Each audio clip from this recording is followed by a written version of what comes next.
মন্ত্রীদের মাইনেগুলো বাড়াচ্ছিলেন তখন তো কই বলেননি একবারও সেন্ট্রাল বকেয়া টাকাটা দেয়নি, অথচ চাকরি দিতে গেলেই বকেয়া টাকার কথা মনে পড়ে যাচ্ছে। কি করে হচ্ছে এটা? উনি কি ভেবেছেন আমাদেরকে দমিয়ে দিয়েছেন, ভয় পাইয়ে দিয়েছেন? না, আমরা ভয় পাইনি। কেন ভয় পাবো? আমাদের বরং আরও সাহস বেড়েছে, আমরা নতুন উদ্যম নিয়ে আরও আন্দোলন করবো। আন্দোলন তো এইভাবেই হয় নাকি বলুন? আন্দোলন কিভাবে হয়? তুমি পুলিশ দিয়ে মারবে, তুমি যা খুশি তাই করবে, এইগুলো অন্যায় আচরণ নয়? আজকে 559 দিনে পড়েছে, আপনাদের কি মনে হচ্ছে? ধর্ণা দিয়ে কি কিছু বুঝতে পারছেন? ধর্ণা দিয়ে তো অনেক কিছুই বুঝতে পারছি। আগে দিনে যেমন আমাদের সহযোদ্ধারা 59 জন যে গিয়েছিল আন্দোলনে, তাদেরকে যেভাবে মানে হেনস্থা করা হয়েছে, তাদেরকে জেল খাটানো হয়েছে, তাদের থেকে শিক্ষা পেয়েছি এতটাই যে আমাদের শক্তি আরও বৃদ্ধি হয়েছে। অ্যাকচুয়ালি এই ধর্মতলা তো আর ধর্মতলা নেই, ধর্নাতলা কবেই হয়ে গেছে। আজকে 559 দিন আমরা এখানে বসেছি, তো 559 দিনের আগেও যারা বসেছে তাদের থেকেও মানে এইখানটা পুরো ধর্নাতলা হয়ে গেছে। কিন্তু সরকার এইভাবে যে আমাদের হেনস্থা করছে, আর সরকার নিজেকে কত নিচে নামাবে, আর সে কত নিচে নামবে? নিজেকে তো অনেক ছোট করে ফেলছে পশ্চিমবঙ্গবাসীর কাছে। আমাদের বাংলার কি এটা কালচার? এই যে আমরা চাকরি প্রার্থীরা ইন্টারভিউ থেকে বঞ্চিত হয়ে আমরা যে এই যে বসে আছি, হ্যাঁ, এতে কি বাংলার কালচারটা তো নষ্ট হচ্ছে? বাংলায় কি কালচার চলছে? তো ভালচার চলছে শুধু। বলুন, আপনারা দেখেছেন যে যাদের চাকরির জন্য যারা আন্দোলন করছেন, এই যে সরকার বর্তমানে চলছে, এই সরকার আন্দোলন করে 34 বছর সরকার থেকে তারা ক্ষমতা এসছে, কিন্তু আসার পরে কোনো আন্দোলনকে মূল্য দেয় না। কি করবে? হ্যাঁ, আন্দোলনকে করে নিজেরা যখন করেছে, মানে সেই আন্দোলনকে এখন মানুষকে ব্যতিব্যস্ত করে তুলেছিল। আচ্ছা, আমরা তো চাকরির জন্য আন্দোলন করছি, আমরা তো আর কিছু পাওয়ার জন্য তো করিনি। আমাদের চাকরিটা তো চুরি গেছে, আমরা ইন্টারভিউ থেকে বঞ্চিত হয়েছি। আমাদের 10 বছর, একটা মানুষের লাইফ থেকে 10-11 বছর চলে যাওয়া মানে তো সব হারিয়ে যাওয়া। আমরা তো সব হারিয়ে আজকে কি করব? সেই জন্য আমরা তো ডেপুটেশনই দিতে গিয়েছিলাম মাননীয় মুখ্যমন্ত্রীর কাছে। আমরা তো আর কিছুর জন্য যাইনি, ওনার কাছে তো আমাদের আর কিচ্ছু চাওয়ার নেই, শুধু চাকরিটুকু। তাও এটাও উনি দিতে পারছেন না। কেন পারছেন না?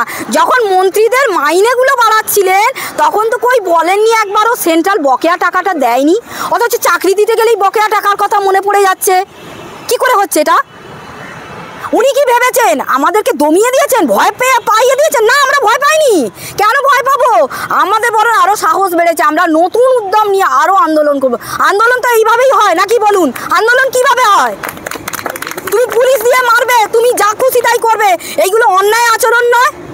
জনগণের ট্যাক্সের পয়সায় মাস্টারদের মাইনে দেওয়া হয়, কিন্তু সেই যারা মাস্টার, যারা মানুষ গড়ার কারিগর, তারা বসে আছে রাস্তার উপরে। আপনারা বসে আছেন, যারা অযোগ্য, যারা পশ্চিমবঙ্গ ভালো করে উচ্চারণ বানান করতে পারে না, তারা স্কুলে চাকরি করছে। এই শিক্ষার ব্যবস্থাটাকে যে এই বর্তমান সরকার কোন জায়গায় নিয়ে যাচ্ছে, কি বলবেন? কোন জায়গায় নিয়ে যাচ্ছে? সরকার তো বলছে বারবার যে 1 to 4 পড়ে নাও, ওই জন্য প্রাইমারি পরীক্ষা 14 বার ধরে হচ্ছে। বাকি দেখুন হাই স্কুলের পরীক্ষাগুলো আর হচ্ছে না, আর নিয়োগও আটকে দিচ্ছে। প্রাইমারি পড়াশোনা করো, একটু হিসেব নিকেশ পড়ো, ট্রেনে বাসের নামগুলো পড়তে পারো, তাহলেই হবে। চলে যাও বাইরের রাজ্যে, ভিন রাজ্যে কাজ করতে। আর যেটুকু শিক্ষিত হচ্ছে, শিক্ষিত ছেলেমেয়েরাও বাইরের রাজ্যে পড়তে যাচ্ছে, বাইরের ইউনিভার্সিটিতে পড়ছে, তারাও চলে যাচ্ছে বাইরে বা দেশের বাইরে চলে যাচ্ছে চাকরি করতে। ওয়েস্ট বেঙ্গলে কে রয়েছে আপনি বলুন তো? কে রয়েছে? এই পশ্চিমবাংলার আপামর জনসাধারণ এই বর্তমান সরকারকে ভোট দিয়ে ক্ষমতায় নিয়ে এসছে। এই আসার পরে আমরা দেখতে পাচ্ছি যোগ্য যারা সত্যিকারের চাকরি পাবে তারা পাবে, কিন্তু যারা সাদা খাতায় যারা চাকরি দিয়েছে তাদের দিয়ে পয়সা নিয়ে সেই সব মন্ত্রীরা যারা ছিল তারা এখন জেলে আছে। এই কি বলবেন এই বিষয়ে? দেখুন, ওটা তো সেই আইনের ব্যাপার, জেল খাটছে, জেলে আছে, প্রমাণ করবে তাদের ব্যাপার। চাকরি তো নিয়েছে, আমাদের চাকরি চুরি আছে, কিন্তু ওগুলো আমাদের বিষয় না। আমরা হচ্ছে চাওয়াটা হচ্ছে চাকরি দাও। আমরা চাকরি পাইনি, আমরা যোগ্য প্রার্থী, আমাদের চাকরি দিতে হবে। আমরা বঞ্চিত হয়ে বসে আছি, আমরা এইভাবে বসে থাকবো না, আমরা আমাদের অধিকার ঠিক বুঝে নেব। আপনাদের ভাগগুলো তো যারা শূন্য পেয়েছে, যারা সাদা খাতা দিয়েছে, কেন? ভ্যাকেন্সি আছে তো, ভ্যাকেন্সি প্রচুর আছে।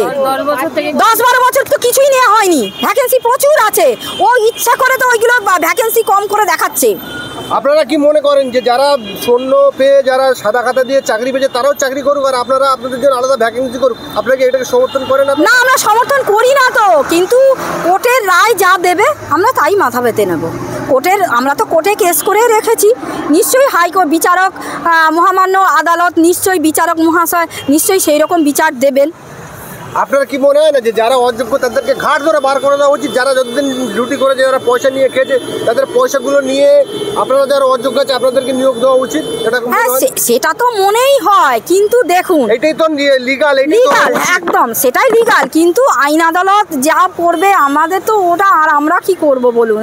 আমরা তো আদালতের উপরই ভরসা করে আছি, আদালত যা রায় দেবেন ন্যায় বিচার নিশ্চয়ই করবেন, সেটুকু ভরসা রাখি। প্রশাসনে যারা আছে, সরকারে যারা আছে, তারা আপনাদের সঙ্গে কোনো সহায়তা না সহযোগিতা এখনো কোনো করেনি, কোনো বহুবার চেষ্টা করছি, নইলে আমরা সেরকম আন্দোলন আমরা তো সেই ডেপুটেশনটাই মুখ্যমন্ত্রীকে তো বারবার বলা হচ্ছে আপনারা আমাদেরকে ডাকুন, আমাদের হ্যাঁ বসুন কথা হোক, আমাদের নিয়ে তো একটা তো সুষ্ঠু সমাধানে আসতে হবে, নইলে এইভাবে আমরা দিনের পর দিন এরকম বসে থাকবো, এটা তো হয় না। তাছাড়া স্কুলগুলোও তো ফাঁকা যাচ্ছে, আপনি বলুন না, স্কুলে টিচার নেই, তাহলে অর্ধেক দিন কি করছে জানেন, স্কুলের ছাত্রছাত্রী আসা বন্ধ রাখছে, আমি তো আমার পাশে সব ছাত্রছাত্রীদের দেখি, কিন্তু টিচারদের যেতে বলছে, তাহলে স্কুলটা খোলা রাখছো কিন্তু স্টুডেন্টদের আসতে মানা করছো, তাহলে এগুলো কি করে হচ্ছে?